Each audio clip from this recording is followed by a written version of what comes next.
Afrique.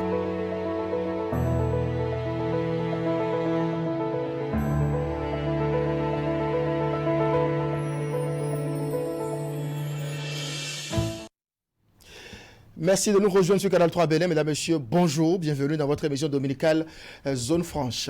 C'est en nommant les préfets des nouveaux départements de notre pays que Patrice Talon a inauguré son premier quinquennat à la tête du Bénin, symbole ou bégaiement de l'histoire. Patrice Talon vient de procéder à la nomination des préfets quelques jours seulement après sa réélection. Des préfectures, des départements restés pendant des années sans préfet ont été pourvus. D'autres préfets ont tout simplement été changé à l'image par exemple de celui de l'Ouémé. Et pour apprécier cette actualité, notamment les défis qui sont ceux de ces nouveaux préfets, nous recevons ce matin sur votre émission un ancien préfet justement du département de l'Ouémé. Il s'agit de Moukaram Badarou.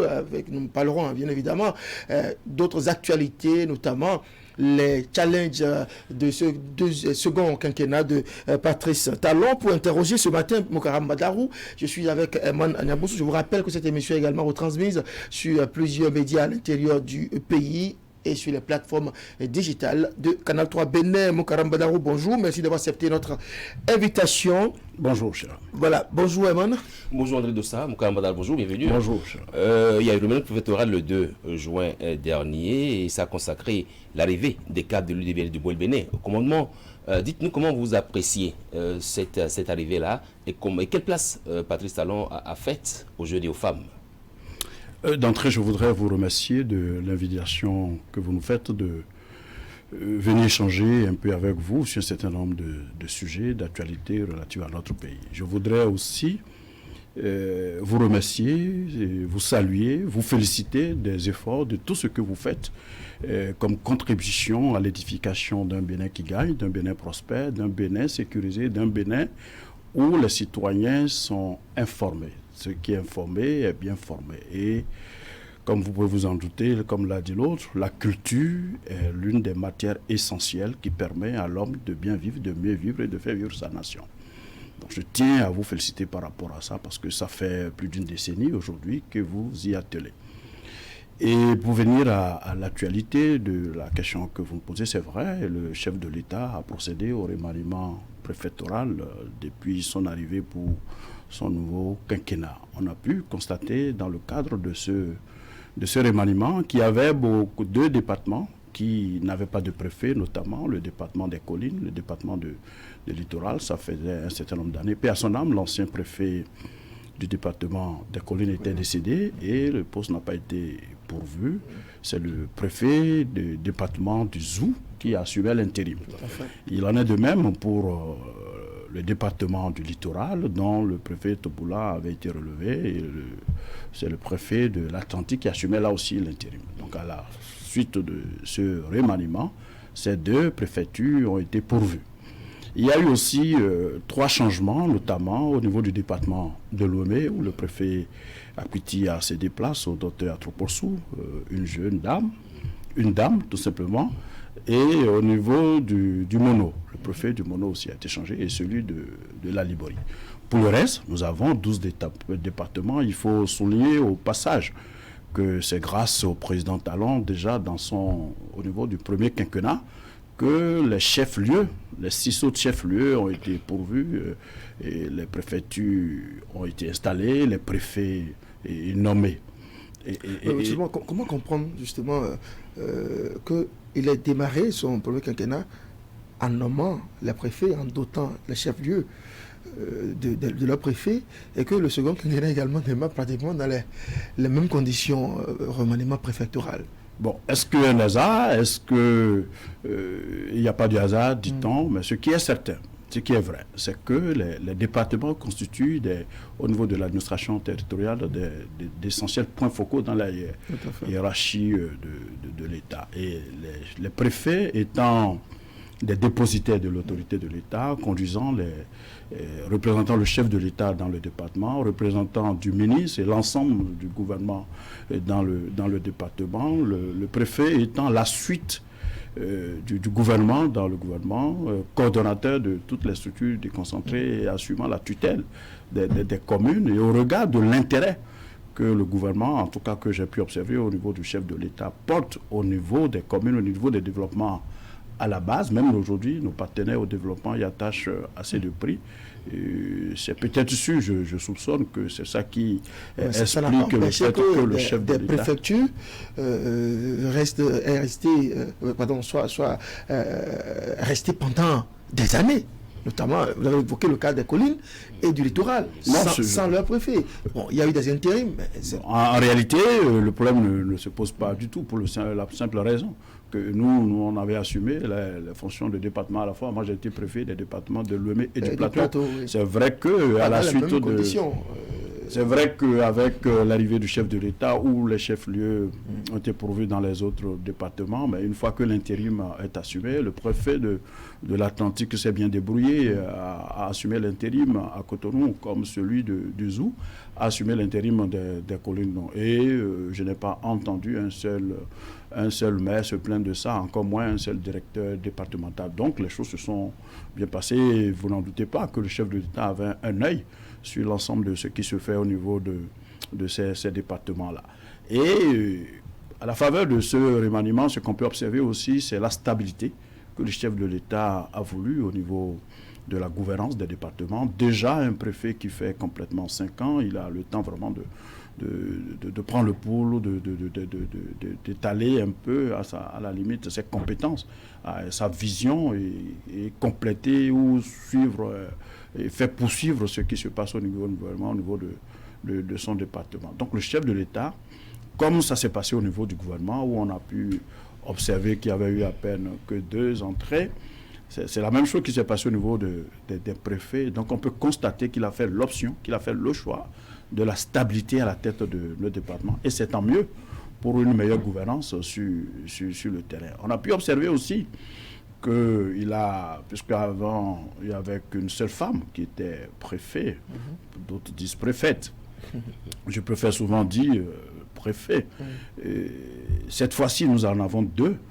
Ça rejoint l'effort qu'il fait pour donner une place, la place qui est celle des femmes dans la gouvernance de notre pays. Au total, je pense que l'attachement du chef de l'État à la gouvernance, à la bonne gouvernance au niveau des départements s'est révélé dans le cadre de ce remaniement, à savoir les compétences qui sont choisies, à savoir l'option de la stabilité, à savoir le mélange genre.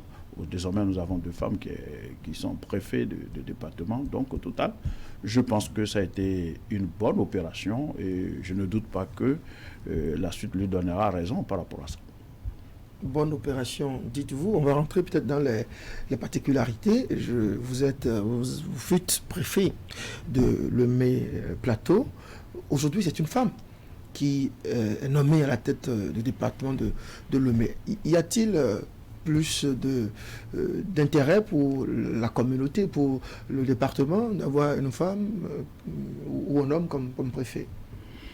Bon, d'abord, la fonction est impersonnelle, que ce soit une femme ou un homme, le problème ne se pose pas. D'abord, les femmes revendiquent avoir les mêmes aptitudes que nous. C'est tant mieux pour la gestion de la chose publique. Donc, ce qui compte, c'est que le préfet remplisse les conditions qu'il faut. Vous savez, la fonction de préfet est une fonction très bien cadrée depuis sa création par Napoléon en France. À ce jour, malgré les changements de régime, malgré les âges sont passés, mais la fonction est restée une fonction très cadrée. Et donc, ne devient pas préfet qui veut. Et dans ce cadre, le chef de l'État a respecté scrupuleusement, rigoureusement ce cadrage-là. Et aujourd'hui, une femme à la tête du département de Lomé, il y a eu 2 femmes qui sont passées par là. Je veux nous parler, par exemple, de Mme Inès Abor. Et je lui dois ce témoignage-là, parce que quand j'étais en exercice au niveau de la préfecture de Porto-Novo, il m'est revenu très souvent de la part de mes collaborateurs qu'elle a été l'un des meilleurs préfets qu'ils ont eu. Il y en a parfois qui tentent parfois de me dire vous ressemblez à Madame Inès Abor. Moi, je ne ressemble à personne.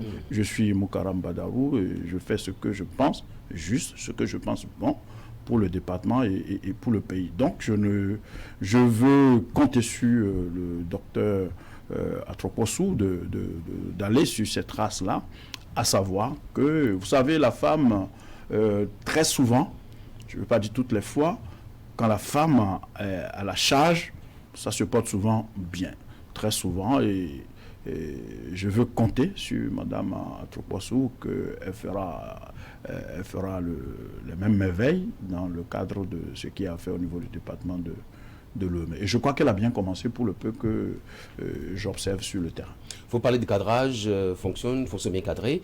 Est-ce que pour vous, donc, la nomination des jeunes et donc des femmes, est-ce que ça entre dans ce cadrage-là? Bon, on n'a pas parlé de jeunes au niveau du cadrage. On a parlé de cadre qui doit être un cadre A1, qui doit au-delà, à la limite, un troisième cycle. Cadrage, il faut être administrateur civil, où le chef de l'État a juste la latitude de 1 sur 5, peut prendre un autre cadre. Pour le faire, ça a été mon cas. Moi, je ne suis pas administrateur civil, et je suis un économiste financier de formation. Et donc, le cadrage, vous savez, qu'il soit jeune ou qu'il soit vieux, ce qui compte, parce qu'aux Zambianais, la valeur n'attend point d'année. Mais un préfet a besoin d'avoir assez de réflexes sur le comportement de ses concitoyens au niveau du département. Il a à traiter des sujets extrêmement sensibles, délicats, des problèmes entre des ethnies, des problèmes entre religions, des problèmes au niveau des conseillers communaux avec le maire, des problèmes entre la confraternité au niveau des religions.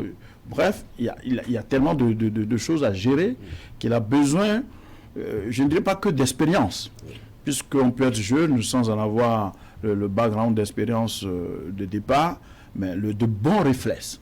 De bons réflexes pour pouvoir juger, jauger, afin, puisque représentant l'ensemble des membres du gouvernement sur son terrain, et donc si un problème se pose par rapport au ministère de l'Agriculture, donc au niveau de la direction départementale de l'Agriculture, de l'élevage et de la pêche, et que lui, il est le rempart sur le terrain, il faut qu'il soit à même d'apporter la solution avant de remonter en haut. Si ça se passe au niveau de la sécurité, qui est l'un des points essentiels, un point névralgique de la gestion des préfectures, le commandement, vous avez affaire à des policiers, des militaires, et vous avez besoin d'avoir le cran qu'il faut, vous avez besoin d'avoir les réflexes qu'il faut, vous avez besoin d'avoir l'intelligence qu'il faut, le tact qu'il faut pour gérer les deux corps, afin de pouvoir gérer même des problèmes sur le terrain. Il doit avoir la possibilité de décrypter ce que disent les renseignements. Il doit avoir la possibilité de savoir où aller, effectivement, aussi pour puiser l'information, pour se renseigner.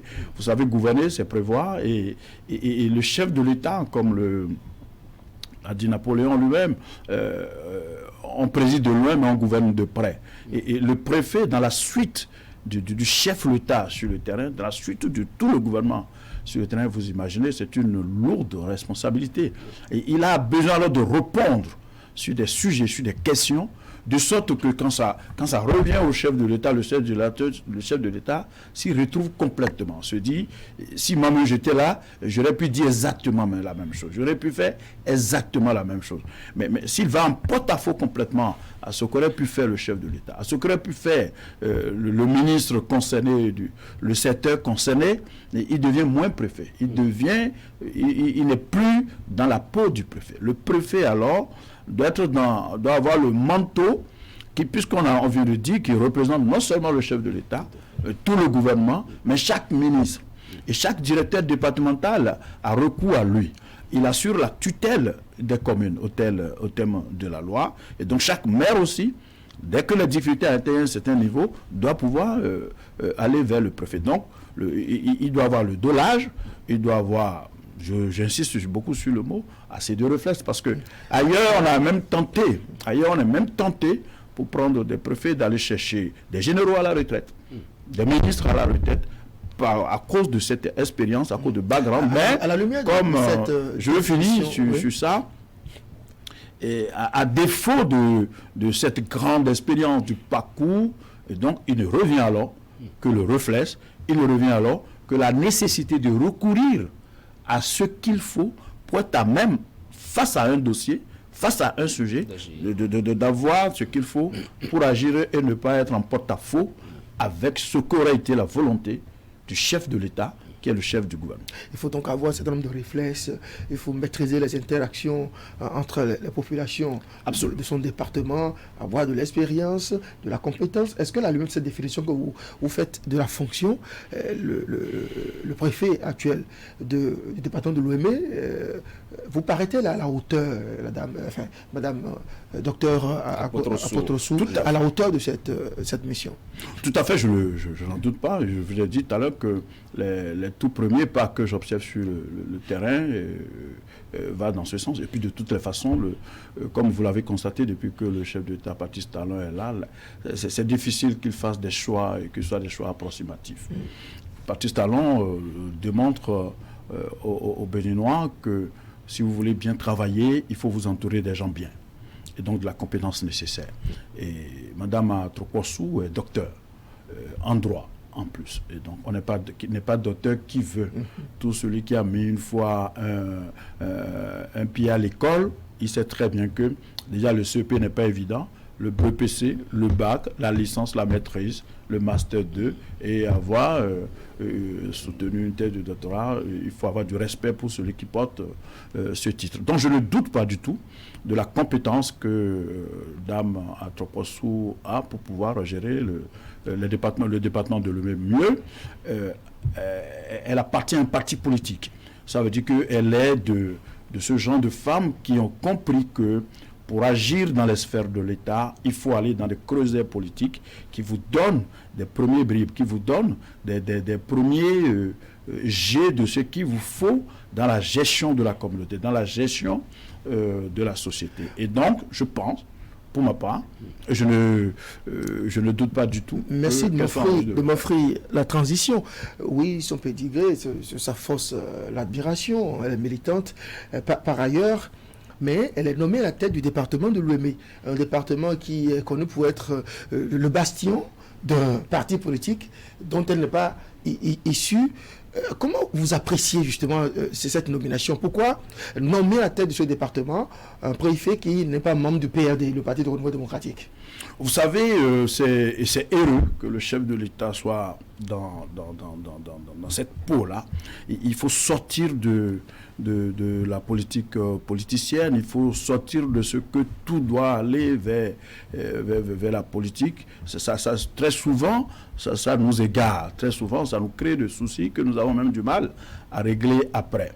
Le chef de l'État, ce dont lui a besoin, à des moments précis, et c'est à lui seul que la Constitution donne ce droit-là, qui juge, qui j'envoie à tel endroit, qui j'envoie à tel autre. C'est ce qui a été fait. Quand moi, c'est vrai, moi je suis un responsable, un militant du Parti de Renouveau démocratique, mais quand j'allais dans la fonction de préfet, voilà, quand j'allais dans la fonction de préfet de département, je n'étais pas PRD. Et vous pouvez vous renseigner auprès des différents maires. Parce qu'effectivement, comme vous le dites, au niveau du département de l'Ouémé, en tout cas en mon temps, la majorité des maires étaient des maires et PRD, et donc des conseils communaux et municipaux de ce département étaient des PRD. Mais la fonction de préfet, même je voudrais bien dire ça à Mme Atropossou et tous les autres qui appartiendraient à des partis politiques. On ne vient pas dans la fonction de préfet en tant qu'un membre d'un parti politique. C'est une fonction régalienne. C'est une fonction régalienne. C'est-à-dire que vous n'avez pour intérêt que l'État. Vous n'avez pour intérêt que la volonté de ce que le gouvernement veut, puisque vous êtes la suite du gouvernement sur le terrain. Donc, une fois qu'elle est dans la fonction, eh bien, l'UDBN doit être mis de côté dans la gestion des affaires du département. Dans la gestion des affaires du département du Mono, par exemple. Facile à dire.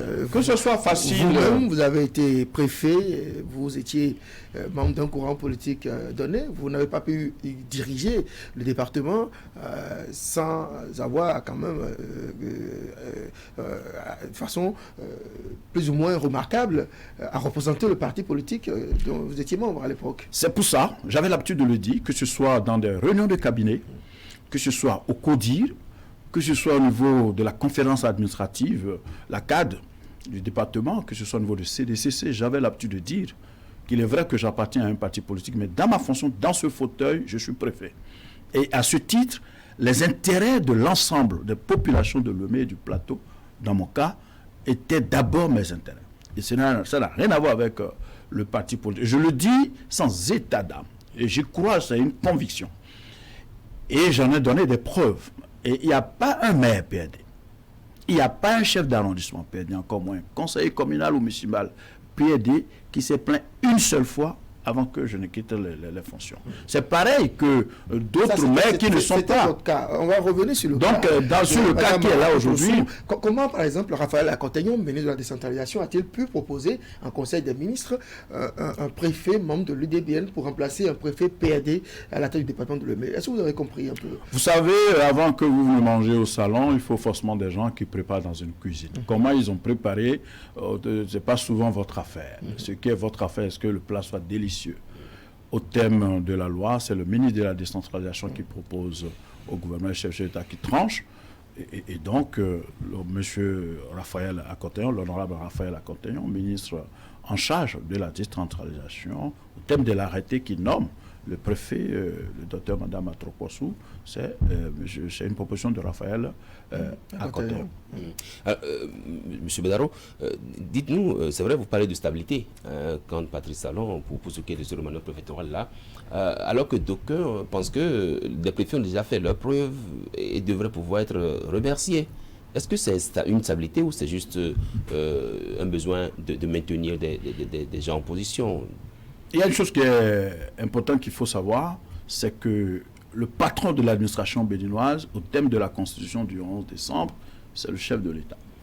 C'est lui qui détermine, au thème de la loi toujours, c'est lui qui détermine et conduit la politique de la nation. Et donc c'est lui qui choisit qui il veut, quand il veut, et même comme il veut, pour appeler à ses côtés, pour travailler. Puisque c'est lui seul qui en répondra à la fin de son quinquennat. Et donc, le président Patrice Talon, il n'y a pas qu'au niveau des préfectures, on vient de le dire, par rapport au ministère. Il en est de même par rapport aux directions générales des sociétés. Nos sociétés d'État, vous le constatez, les directeurs généraux qui sont là sont depuis quand le chef de l'État est arrivé. C'est une vision, c'est une option. Une option qui vise la stabilité au niveau qui n'est pas du goût des acteurs politiques. Ça ne peut pas être toujours du goût des acteurs politiques parce que vous avez besoin l'acteur politique qu'il nomme, qu'il se passionne pour les nominations et qu'il change tout le temps afin de vous prendre en compte. Comme vous pouvez le savoir, les intérêts de l'acteur politique et les intérêts d'un chef de l'État et les intérêts d'un pays peuvent ne pas être complètement les mêmes. Le chef de l'État, et moi je veux le dire sans embâche, a fait le choix de l'État, a fait le choix de notre pays, a fait le choix de prioriser l'intérêt du pays que l'intérêt des acteurs politiques que nous sommes. C'est vrai, l'acteur politique, lui, veut être nommé. Il veut être nommé, il veut passer à la fonction. Il veut participer à la gestion. C'est un choix, c'est judicieux, c'est normal, c'est humain même.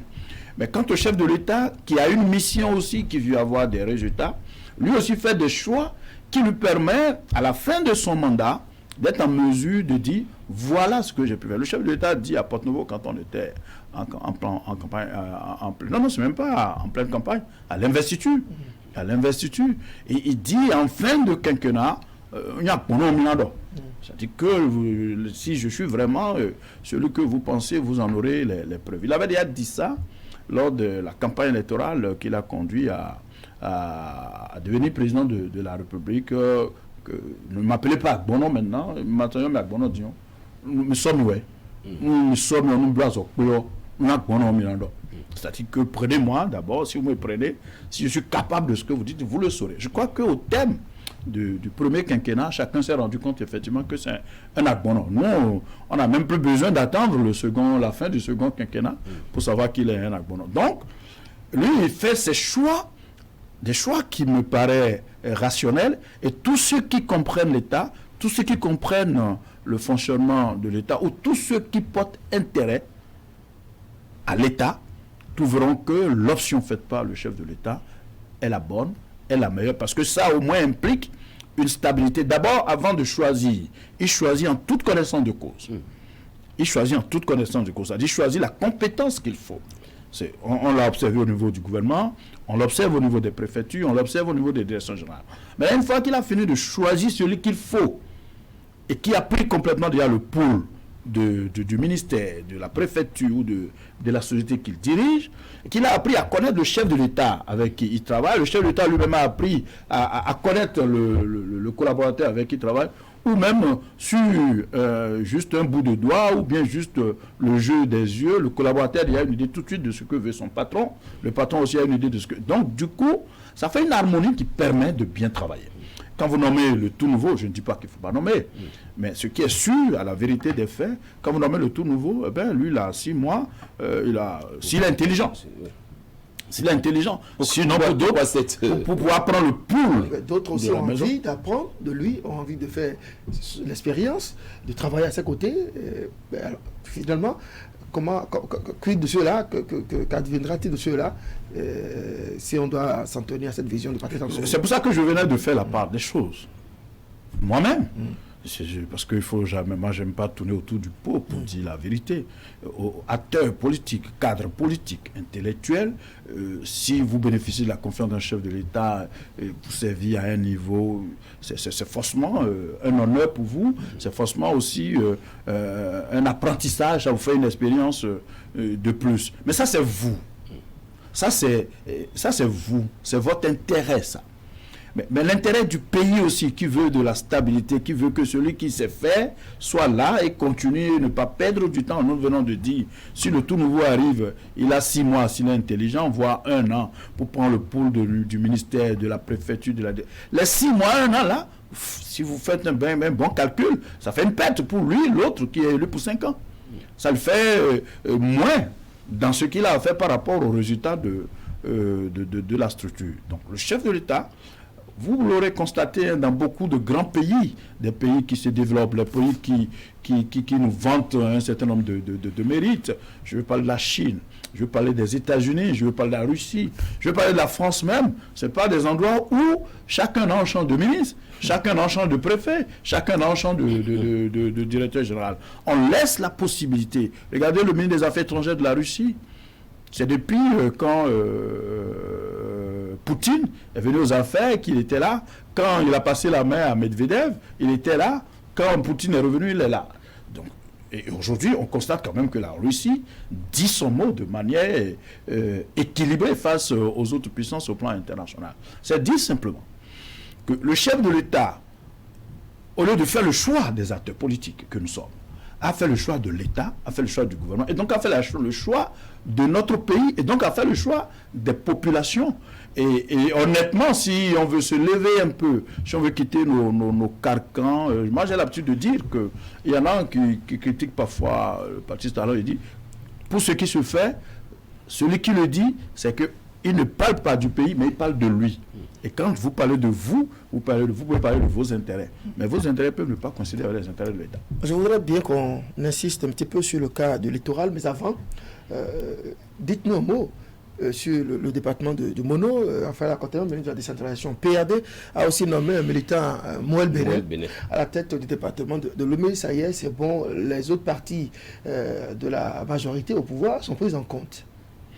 Et c'est intéressant, ça fait une harmonie au niveau de la mouvance présidentielle. Moi,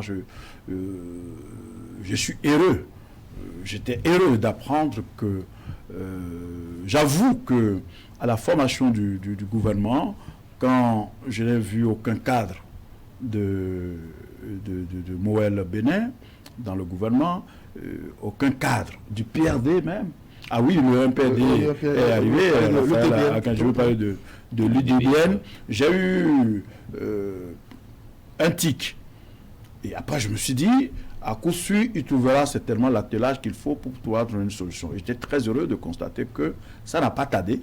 Je crois que c'est 1 semaine ou 10 jours après, à la nomination des membres au remaniement préfectoral, j'ai vu le Moël arriver au niveau du Mono et l'UDBN arriver au niveau du département de Lomé. Tout l'engagement, tout le dévouement qu'on connaît à ces deux partis politiques, Moël Bénin et l'UDBN, ils ont mérité que ça, qu'un poste de préfet Non, il n'y a pas que ça. Il n'y a pas que ça.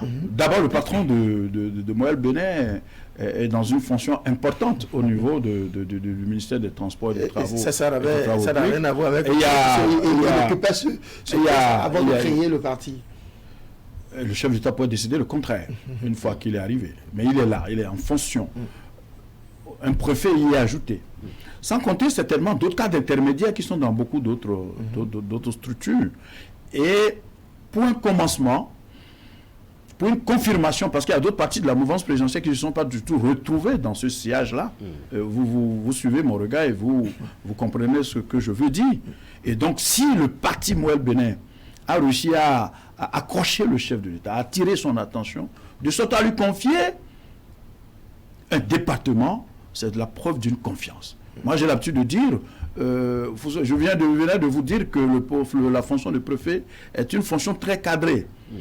Et si le chef de l'État, pour nommer un préfet, a pu trouver dans les rangs de Moël Benet un cadre qu'il faut pour aller être sa suite au niveau d'un département, c'est la preuve d'une grande confiance, c'est la preuve de ce que sa collaboration avec ce parti-là, il attache du prix. C'est pareil pour l'UDBN, et comme on le dit chez moi, quand il pleut et que ça n'a pas encore cessé, ne dites jamais que ce n'est pas comme hier. Le nouveau quinquennat est là, ça fait à peine un mois et demi. Ils ont déjà eu de postes de commandement et le mandat vient de commencer. Il pourrait y avoir encore d'autres après. C'est la même chose. J'ai été très heureux de constater que le Parti du Renouveau démocratique s'est retrouvé avec un ministre au niveau du gouvernement. De votre expérience d'ancien préfet de Lomé, quels sont les premiers pas déjà posés par Mme Akpotrossou qui vous confirme qu'elle est un bon cadre?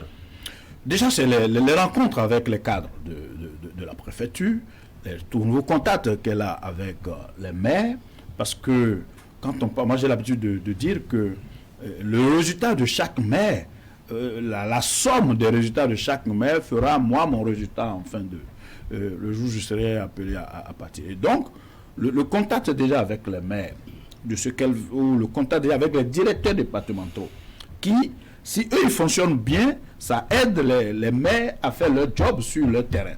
Et si les maires font bien leur job sur le terrain, le département se porte bien. Et si le département se porte bien, c'est que le préfet fait bien son travail. Et donc, dans ces contacts-là qu'elle a commencé, pour moi, j'estime que c'était des meilleurs pour commencer. Par où il faut commencer, je pense qu'elle a trouvé le bon bout pour commencer. Et je lui souhaite beaucoup de chance parce que, vous savez, le département de Lomé, qui est tout de suite mitoyen avec le département du Plateau, mais ces deux départements font dos aux grands voisins. Et quand je le dis avec toutes ces conséquences positives et négatives. Et donc, c'est avec assez de crasse, avec assez de volonté, avec assez de générosité au travail qu'il faut pouvoir y faire face. Et non seulement ça, le vent qui souffle au Nigeria vient souvent chez nous. Et donc, nos populations ne sont pas les plus faciles non plus. Ils jouent au docile, mais capricieux. Capricieux sur les bords, regardant sur un certain nombre de choses. Et donc, on ne vient pas les gérer en se la jouant. On les gère avec tout ce qu'il faut comme tact, tout ce qu'il faut comme réflexe de commandement et comme aussi soutien. C'est tout ce dont ils ont besoin surtout. Dans cette zone-là, c'est les gens qui savent se débrouiller, qui savent travailler, ils savent aller à l'extérieur, revenir, ils savent aller au Nigeria le matin, déjà le soir, ils sont à la maison. Mais ils ont souvent besoin d'un soutien. Ils ont besoin de savoir qu'ils ont l'État avec eux au moment utile. Et entre autres choses dont ils ont besoin aussi, c'est la sécurité. Je ne doute pas que tout ce que les forces de sécurité et de défense nous ont aidé à faire, ont aidé le préfet Akpiti à faire, ils seront à sa disposition aussi pour l'aider à réussir sa mission. Est-ce qu'on peut venir à bout de l'insécurité dans ce département-là qui, vous avez rappelé, fait dos au Nigeria? Mais je pense qu'il n'y a pas de sécurité zéro, mais je crois que des efforts ont été faits et là aussi, il faut tirer un coup de chapeau au gouvernement qui a pris de bonnes décisions et aujourd'hui avec la police républicaine qui fait bien son travail sur le terrain, ça aide et je pense, les 5 ans du préfet Akpiti, on n'a pas signalé de braquage de haut vol, mais de petits vols de quartier, ça ne manque jamais. Et je pense qu'elle fera le travail qu'il faut pour continuer dans les pas du préfet Akpiti afin de pouvoir avoir les mêmes résultats et mieux. Vous avez été préfet du département, 2 départements à la fois, le plateau combiné. Avec Patrice Talon, c'est désormais préfet de chaque département. Qu'est-ce qui, au fond, a changé? Qu'est-ce qui s'est amélioré? Et qu'est-ce qui devrait s'améliorer? Donc, parler des défis qui attendent les nouveaux préfets également. Beaucoup de choses se sont améliorées, il faut le dire. Moi, je ne sais pas tourner autour du pot. Déjà, parce que depuis le début de la décentralisation, les préfectures ont été dépouillées. Et j'avais l'habitude de dire que c'est une très mauvaise chose, qu'il faut corriger ça. Ne pas le corriger est un risque. Parce que quand on dit, le Fouet-Boyer nous a enseigné que la main qui donne est au-dessus de celle qui reçoit. Si le préfet doit être là, chercher le maire avant de se déplacer, si le préfet pour se déplacer a besoin d'un véhicule du maire, si le chargé de mission, le secrétaire général du département pour travailler a besoin d'un maire, si les directeurs des mairies viennent à la préfecture pour rencontrer les chefs services au niveau de la préfecture parce qu'ils sont en mesure de glisser une enveloppe de tel ou tel franc CFA et que tout de suite le chef de service gicle, le contrôle de la légalité passe alors par où? C'est-à-dire que tous les milliards déversés dans des communes pour que cela devienne s'exécute sur le terrain, la préfecture dans sa charge de tutelle et donc de contrôle de légalité des actes pris par le maire, le conseil communal ou municipal. Vous comprenez que si les services de la préfecture ne sont pas bien pourvus, du coup se retrouvent en dessous de ces directeurs, de ces maires, qui alors par trafic d'influence, je le dis en pesant tous les mots, ou alors qui par trafic d'influence veut venir influencer les cadres de la préfecture pour avoir tel ou tel. Le préfet, c'est lui qui prend l'acte, mais c'est au niveau du contrôle de légalité que tout se fait, que tout se joue. Et donc, si l'acte est préparé, si le préfet ne fait pas attention, lui, il signe. Ici, le maire, lui, il a son papier, il va travailler. Et s'il y a des dégâts, après, c'est bonjour les dégâts. Et donc, je voudrais profiter, j'en ai déjà dit dans d'autres cadres, la nécessité, c'est vrai que c'est les communes qui bénéficient de la décentralisation, mais il faut pourvoir les préfectures de ce qu'il faut. Je fais d'ailleurs une recherche sur ça au niveau actuel. Actuellement, je fais un travail sur ça, une recherche sur ça, au niveau d'Abomey-Calavi. Il est utile que les préfectures soient mieux pourvues. Et comme vous le dites, vous demandez qu'est-ce qui a changé. Il y a légèrement quelque chose qui a changé, à savoir, le préfet désormais est relativement bien pourvu, pour ne pas dire bien pourvu. En termes de moyens, de moyens de renseignement, il en faut encore plus, puisque le renseignement a un coût. Mais c'est déjà mieux par rapport à nous. En termes de moyens de déplacement, c'est légèrement amélioré qu'en notre temps. Je souhaite que cela puisse continuer, de sorte que non seulement le préfet lui-même, parce que moi, dans mes fonctions, j'ai eu l'occasion d'aller dans d'autres pays, et quand je suis revenu très, très amer dans mes premières rencontres avec le ministre de la décentralisation et de l'Intérieur, même avec le chef de l'État d'alors. Parce que le Bénin est un pays qui est respecté dans notre sous-région et sur le continent africain. Il n'est pas normal que le préfet du Bénin, qui lui, il arrive à Lomé, il arrive à Abidjan, il arrive à Dakar, il arrive à Brazzaville, et il se retrouve comme un nain parmi les autres. Il n'est pas... Donc, je suis heureux de constater que le président Patrice Talon a pris la juste mesure des choses en aidant les préfets à ne pas être des gens sevrés, qui pourraient être même dans la peau du préfet, de la fonction, soit en mesure, soit obligés de recourir à un maire. Dès que le préfet doit recourir à un maire pour faire ci, pour faire ça, il perd complètement la face. Et donc, aujourd'hui, je crois que c'est quelque chose de changé, mais c'est changé seulement à un petit niveau. Je voudrais profiter de votre micro pour dire, que ce soit au ministre en charge de la décentralisation, que le ministre de l'Intérieur, et même qu'au niveau de la présidence de la République, de prendre la juste mesure de ce que c'est qu'un préfet, de ce que c'est qu'une préfecture. Et nous venons de le dire, et pour le faire, il ne s'agit pas des incantations, il s'agit seulement de prendre la loi. Il s'agit seulement de prendre la loi qui concerne le commandement, qui concerne les préfets, les préfectures. Et au regard de, nous venons de dire, quand on dit que quelqu'un représente le chef de l'État, s'il se présente à vous, il faut qu'il en donne l'air. Parce que comme le disent encore... Il ne s'agit pas seulement de porter le képi. Non, même le képi, il est arrivé un moment où le képi était un képi fabriqué de manière artisanale. Aujourd'hui, Dieu merci que c'est rétabli déjà à ce niveau-là. Je vous dis que en France, comme vous le constatez, le préfet en France, quand vous voyez sa tenue, c'est de manière magistrale. C'est de manière... de sorte que quand on dit le préfet arrive, que ça donne l'aide du représentant du chef de l'État, que ça donne l'aide du représentant des membres du gouvernement, que ça donne l'aide du représentant du gouvernement. Les Yoruba disent que celui qui dit je vais vous donner des habits, il faut regarder ce qu'il a porté. On fait rapidement sur cet aspect. Une dernière question sur Porto Novo. Alors, si vous devez donner des conseils à Madame Botolosu, docteur Botolosu, aujourd'hui, pour gérer la gouaille du Porto Novien, c'est-à-dire cette attitude railleuse du Haïnovi, que lui diriez-vous? Bon, pas conseil, mais je dirais simplement de s'acclimater complètement de ce que nous sommes à Porto Novo, de ce que nous sommes à Diara, à Promisrete, à Vrancous, Mekpoudji. Et je venais de dire, l'homme de Porto Novo, l'homme de Diara, l'homme de Semekpoudji, nous sommes, je peux lâcher le mot, nous sommes des bourgeois. Je peux lâcher le mot. Et un bourgeois a des caprices.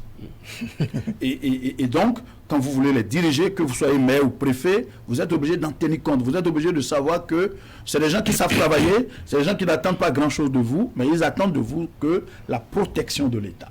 Donc, c'est la sécurité. Travailler, donc, c'est l'information nécessaire qui peut être à leur secours. Je lui dirais aussi, parce que moi, j'en avais fait un challenge, que nous avons une forte communauté à l'extérieur. Donc, quand vous allez au Nigeria, Lagos, quand vous allez à Abidjan, quand vous allez à Lomé, quand vous allez à Brazzaville, quand vous allez à Malabo, quand vous allez... Nous avons une forte colonie à l'extérieur.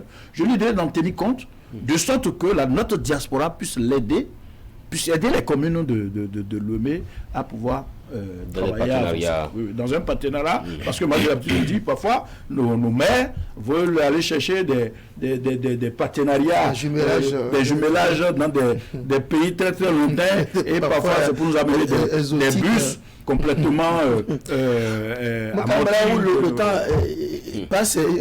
On va parler maintenant de Cotonou. À l'heure où là, ancien ministre, porte-parole du gouvernement, devenu préfet, donc successeur de Modeste Boula. Comment vous appréciez le choix du chef de l'État? Je crois que c'est un bon choix. Je connais très bien le ministre Alain le profil, en a-t-il l'étoffe? Il a l'étoffe qu'il faut, d'abord de nature. La capitale économique, la ville... Je dirais que, et ça c'est valable pour tous les préfets, je leur dirais, il faut qu'ils soient tous les jours propres. D'abord, il faut qu'ils soient à l'image de celui qui préside les destinées du pays et dont ils sont représentants. Quand on était en fonction, j'avais l'habitude de dire ça aux collègues, il faut que le préfet, à la maison, au boulot, sur le terrain, il doit être propre. Il doit être bien habillé, puisqu'il représente un chef d'État. Quel est le rapport? J'en viens. Oui. Le rapport, il faut aller lire les tréfonds, les lignes de celui qui a créé la fonction. De celui qui a créé la fonction. Et on n'a même pas besoin de faire la Sorbonne pour le comprendre. Une fois qu'on dit que tu représentes le chef de l'État, évidemment, tu en as besoin. Et c'est une chance. Alain Orunla, je crois que lui dispose déjà de ça. On l'a vu quand il était au gouvernement. La compétence nécessaire, il a. Il est juriste, il est avocat. L'expérience nécessaire aussi, il fut ministre. Et le cran, le caractère, il a. Je souligne au passage, et c'est le lieu d'ailleurs de lui dire merci, que le Conseil national des préfets honoraires, que j'ai l'honneur de présider, l'a rencontré il y a à peine une semaine, pour échanger un peu avec lui sur un certain nombre de sujets liés au développement de nos communes et de nos départements. Et donc, M. Alain Orunla est un parfait choix, un choix parfait, dans la suite de ce que Tobola a été à Cotonou. Et je souligne aussi au passage que Modeste Obola fut un bon préfet de ce département. Parce qu'un préfet, vous savez, l'État n'a pas d'état d'âme. L'État n'a pas d'état d'âme. Tous ceux qui pensent le contraire doivent penser autre chose que l'État. L'État n'a pas d'état d'âme. Quand on dit que tu as mis tes bagages là où il n'en faut pas, quand le maire ou le préfet vient dire de dégager ça, tu n'as pas à te plaindre. Parce que ton bagage ne devait pas être là. C'est comme quand Modeste Obola faisait son opération de libération de trottoirs ici à côté. J'ai dit à certains amis, j'ai dit, mais vous voulez qu'il fasse quoi? Est-ce que toi qui es dans ta maison, est-ce que quelqu'un est venu bousculer quelque chose dans ton salon? Est-ce qu'on est venu te bousculer chez toi? Il dit non. Bon, donc là où on te bouscule, c'est pas pour toi. Et donc si tu avais eu l'occasion de l'avoir utilisé 1 an, 2 ans, 5 ans, mais maintenant ça suffit. Maintenant ça suffit. Donc je pense que le préfet Orunla fera bien le job. Je suis tenté même de dire merci au président Patrice Talon pour ce choix. Parce que pour diriger Cotonou, il faut assez du cran. Pour diriger Cotonou, il faut assez de réflexes. Pour diriger Cotonou, il faut être quelqu'un qui sait, qui connaît Cotonou. Si je puis m'exprimer. Je pense que de la ville. Je pense que. Qu'est-ce qui vous permet de le dire? Bon, ce qui me permet de le dire, parce que je le connais tout simplement. Ce qui me permet de le dire, je pense que je le connais tout simplement. Les mots de passe de Cotonou, Alain Orunla les a. Il a les aptitudes intellectuelles qu'il faut. Il a le cran nécessaire. Je pense qu'aujourd'hui, si on dit le préfet Orunla arrive dans n'importe quel endroit ici à Cotonou, celui qui va le rencontrer ne dira pas qu'il n'a pas en face un représentant du chef de l'État. Sans compter que ses compétences intellectuelles, connues aussi. Donc je pense que le choix de Alain Orunla est un très bon choix pour la ville de Cotonou, la ville vitrine de notre pays. Si je puisse me permettre juste de quelques mots, c'est de voir dans la mesure du possible comment faire avec le maire de la ville, puisqu'il se fait que, un peu comme au Congo ou Brazzaville, le département de Brazzaville, la commune de Brazzaville, c'est la même chose. C'est la même chose ici. Cotonou est une commune littorale et l'ensemble. Donc il n'a qu'une seule commune sous tutelle. Il est à souhaiter que les deux Je vous vois en train de mettre Alain Orunla dans la posture de Barack Obama qui a reçu le prix Nobel avant d'avoir accompli les actes qui lui auraient pu lui faire profiter, mériter ce prix-là. Vous pensez qu'il va être un bon préfet, mais il succède à un certain Modeste Obola, dont les actes, en tout cas, parlent pour lui. Vous avez dit tout à l'heure que c'est un bon préfet. Bien sûr. Mais de quels moyens dispose Alain Orunla aujourd'hui, selon vous, pour vraiment effacer le nom de Obola qui semble avoir rendu un peu difficile cette association? Donc je pense qu'il faut, je venais de le dire, hein, quand moi je parle de l'État, je rentre complètement dans la peau de l'État. L'État n'a pas d'état d'âme. De mon point de vue, si vous faites quelque chose qui est en flagrant délit de non-normes et que la loi vous frappe, on vous applique la loi. Et Modeste Obola, comme je l'ai dit tantôt, personne n'a son restaurant là où il faut, personne n'a sa boutique là où il faut, et que Modeste Obola est allé les déloger. Modeste Obola, je vous donne un exemple, je connais un restaurant dans cette même ville de Cotonou, où c'était sur la place publique, un carrefour pratiquement, pendant près de 20 ans, que le monsieur l'a exploité, l'a loué même à des Blancs. Et personne ne peut savoir qu'il était sur la place publique.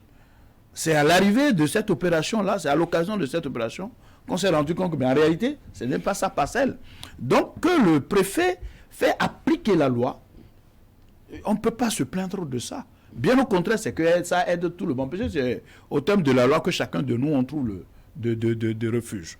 Donc, Alain Orunla, qui de surcroît est un homme de droit, saura les gestes qu'il faut, le tact qu'il faut pour allier la rigueur de l'application de la loi, la souplesse de mieux la faire comprendre afin de pouvoir faire en sorte que des décisions soient prises, soient exécutées sans mettre le gouvernement dans une impopularité. Oui, justement, entre Obola et Orunla, il y a eu l'intérim de Kodja. Tout à fait. Oui, alors justement, on va rapidement venir à cette décision du préfet du littoral, le port de casque.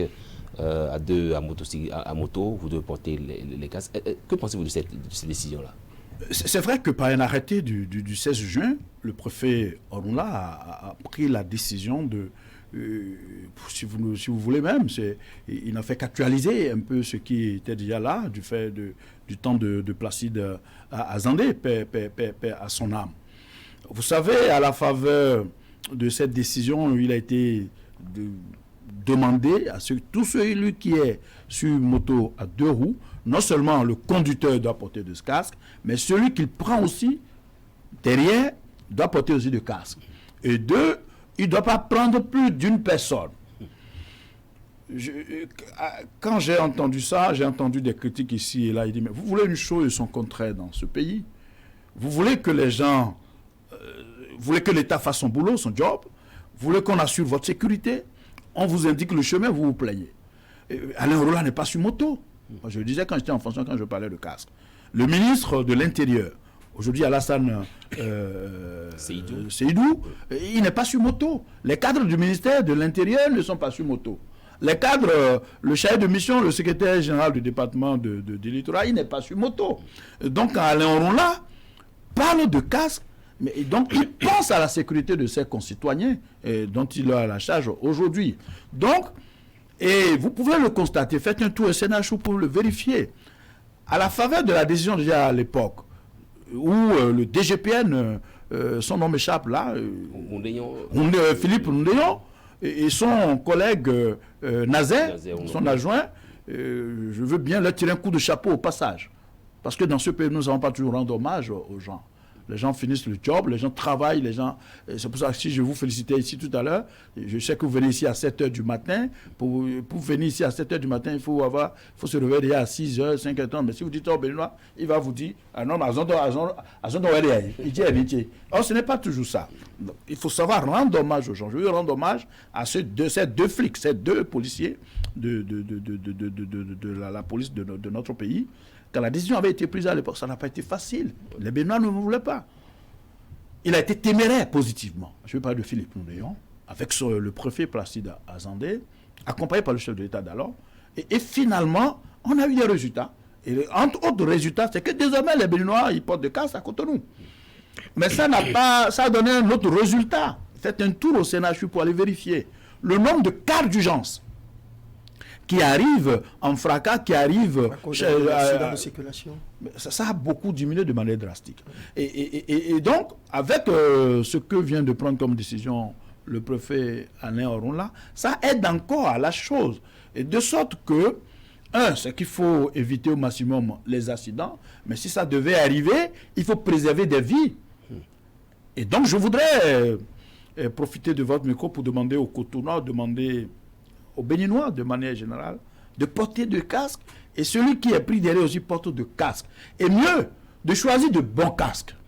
Parce que, au lieu de prendre 50 000, 100 000 pour aller s'acheter un costume, pour aller acheter WAS, qui est à 55 000 ou à 53 000 par endroit, super WAS, et d'être sur moto et faire accident. Mais la tête, c'est pas du béton. Et les pavés et le goudron, c'est pas du matelas. Et donc, la tête qui tombe sur du goudron, eh bien, il n'y a plus rien après. Et à quoi ça sert alors d'avoir porté un Tigan de 55 000 et de chercher des casques qu'on le veut moins cher parce qu'on pense qu'on le porte pour un policier qui est... porter des casques de chantier. Alors, on va quand même évoluer. Oui, le temps file très rapidement. Les Béninois sont très ingénieux quand il s'agit de créer des structures, des associations, des organisations. Quel est le sens d'une association des anciens préfets? Quel est le sens? Vous avez posé une excellente question. Vous savez, moi, quand le chef de l'État, Boniaï, m'a fait l'honneur d'aller présider les départements de Ouémé Plateau, du coup, je suis rentré dans la fonction, j'ai cherché à apprendre. Et j'ai pu constater, par exemple, qu'au Bénin, il n'y a pas un corps préfectoral. Il n'y a pas un corps préfectoral. En France, il y a un corps préfectoral. Bien indiqué, le chef de l'État, quand il veut prendre le Premier ministre de France, puisque en France, c'est le Premier ministre qui est chef du gouvernement, pour prendre un préfet, d'abord, vous commencez par être un sous-préfet. Vous commencez par être un sous-préfet quelque part, et un sous-préfet d'un niveau bas, et on voit ce que vous faites, on vous monte, sous-préfet toujours avant de devenir préfet. Et le corps préfectoral est là pour, par exemple, tel qu'on a choisi des préfets là maintenant, ils ont une idée très claire de ce qu'il y a à faire. Donc, ce n'est pas seulement le fait de l'avoir fait l'ENEAM. Et donc, faute d'un corps préfectoral dans le pays, quand nous nous sommes descendus de charge et constaté qu'il y a ce vide de corps préfectoral, nous avons constaté qu'il y a ce vide, alors nous avons cherché d'une manière ou d'une autre. Nous avons cherché, des collègues et moi, nous avons cherché à combler un peu le vide. Donc le Conseil national des préfets honoraires sont là pour non seulement continuer par se mettre à disposition de l'État pour faire bénéficier tant soit peu du peu d'expérience qu'ils ont de ce qu'ils ont fait. Le Conseil, le CONAPREF, est là pour aider ceux qui sont en fonction sur tel ou tel point qu'ils ont vécu, et donc il peut partager avec eux afin que pour éviter des surprises désagréables. Le CONAPREF est là aussi pour servir d'un lien entre tous les préfets qui ont été à la charge, et donc continuer par partager un certain nombre d'expériences, et donc continuer par être utile à notre pays, et donc continuer par faire des propositions à l'État. Vous savez, c'est toujours difficile de mieux se coiffer soi-même. Les préfets en fonction, parce que nous on l'a constaté, moi je ne suis pas un fonctionnaire. Les fonctionnaires avaient beaucoup d'état d'âme, les fonctionnaires avaient beaucoup de réserves pour faire un certain nombre de propositions au chef de l'État et au ministre. Mais les préfets qui étaient libres, je veux parler de moi par exemple, je veux parler d'Epiphane Quenon, qui n'étions pas des fonctionnaires, on avait une certaine liberté de mieux faire un certain nombre de propositions, parce que le fonctionnaire, très souvent, lui, il est là pour exécuter. Donc, aujourd'hui, le CONAPREF veut travailler, même avec nos partenaires au développement par rapport à tout ce qui concerne la décentralisation, tout ce qui concerne l'administration territoriale. Nous voulons continuer par être utiles à la réflexion qui permet de faire avancer la chose. Le second mandat de Patrice Talon a démarré quelques semaines déjà, avec la nomination de la présidente de la Cour des comptes, plusieurs autres décisions. On a parlé d'ailleurs de ce mandat préfectoral. Dites-nous, M. Badaro, ce mandat est-il prometteur? Ce mandat est d'autant plus prometteur que le premier l'a été. Vous savez, Patrice Talon, il faut avouer, a été une excellente surprise pour beaucoup de Béninois. Beaucoup n'ont pas cru. Il faut qu'on dise bien les choses. Et beaucoup, même qui l'ont élu en 2016, pensaient qu'ils ont réussi à élire un homme d'affaires avec qui ils vont faire des affaires, avec qui ils vont faire du business. C'est très rapidement qu'ils ont été déçus, l'autre étant entré complètement dans la fonction. Vous savez, quand on avait élu Sarkozy en France, il avait dit « Laissez-moi 2 semaines, je vais aller habiter la fonction ». On s'est rendu compte que Talon, non seulement à son investiture en 2016, il dit « Je suis prêt pour le job ». Moi, j'ai pu me rendre compte qu'il habite bien la fonction. Il incarne même bien la fonction. Et je le dis avec beaucoup de gravité et de solennité. Il incarne bien la fonction, au niveau de la propreté, au niveau de la promptitude, au niveau des réflexes, au niveau, et je peux en citer beaucoup d'autres. Et ça n'a pas raté de donner vite des résultats. Les résultats aujourd'hui, c'est que nous sommes à 728 000 tonnes au niveau du coton. Les résultats aujourd'hui, c'est qu'on a eu la restauration de l'autorité de l'État, ce qui a commencé par manquer un peu dans ce pays. Les résultats, c'est qu'aujourd'hui, nous sommes à 600 000 tonnes de riz. Les résultats, c'est que nous sommes à 200 000 tonnes d'acajou. Nous sommes à 257 000 tonnes de karité. Bref, le pays bouge. Au niveau des infrastructures, on peut le constater de visu. Les voies sont passées à des endroits où personne ne s'y attendait pratiquement. En tout cas, pas maintenant. Et c'est là. Et donc, je peux dire, la sécurité, n'en parlons plus. Bref, on ne peut pas dire aujourd'hui, il n'y a pas un qui rentre au Bénin qui ne se rendra pas compte que le pays est gouverné. Et moi, dans d'autres charges, dans un certain nombre de rencontres avec un certain nombre de nos partenaires, et j'ai pu entendre un certain nombre de choses, se disant qu'ils sont contents de ce que le pays est tenu, que le pays est géré, le pays est gouverné. Et les résultats suivent. Donc, je peux vous dire que par rapport au premier quinquennat, le second quinquennat le sera aussi, puisque ça a bien commencé. Vous savez comment on le dit, si le samedi soir doit être intéressant, on le constate à midi. Donc, aujourd'hui, on a eu le premier quinquennat qui est bon, et je vous dis, des réformes, on a parlé tout à l'heure des chefs-lieux, Le président Kérékou, à un moment donné, avait du mal à les désigner. Le président Yaïbouni, c'était pareil. Et Talon est venu, il s'est fait. Aujourd'hui, l'administration est plus rapprochée de l'administré. Au niveau de l'école, Talon en fait une priorité. Nos enfants, à un moment donné, vont à l'école, et il y a 3-4 mois de grève sur les nerfs. Et finalement, en fin d'année, on dit que l'année est sauvée, chacun est content. Et finalement, l'enfant il passe, l'année suivante c'est pareil. Et finalement, il a un CEP sauvé. Il a un BEP 26 juin 2021, c'est votre journal. Et ça ne peut pas. Vous savez, Mandela a dit, si vous voulez tuer un pays, n'envoyez pas de bombes atomiques là-bas. Retirez l'éducation, ils s'entretueront eux-mêmes. On n'en était pas loin, pour ne pas dire on n'en est pas loin. Je peux même dire qu'on n'en est pas loin. Parce qu'aujourd'hui, il suffit de... Prenez un jeune, il va vous dire, il a la licence, il a un master, et mettez-le à l'épreuve, et vous êtes surpris. Et vous êtes surpris. C'est pareil au niveau de la presse. C'est pareil au niveau des hôpitaux. C'est à divers niveaux. Et donc, il y a une prise de conscience nécessaire, et je suis heureux de ce que le chef d'État passe par là, en donnant la priorité à l'école, à l'université. Au niveau de nos hôpitaux, des réformes sont passées par là aussi. Les réformes sont passées par là. Il reste encore beaucoup de choses à faire à ce niveau, mais le résultat que nous avons, c'est déjà pas mal. Et il y a un hôpital de référence qui est en train de poursuivre à Calavi.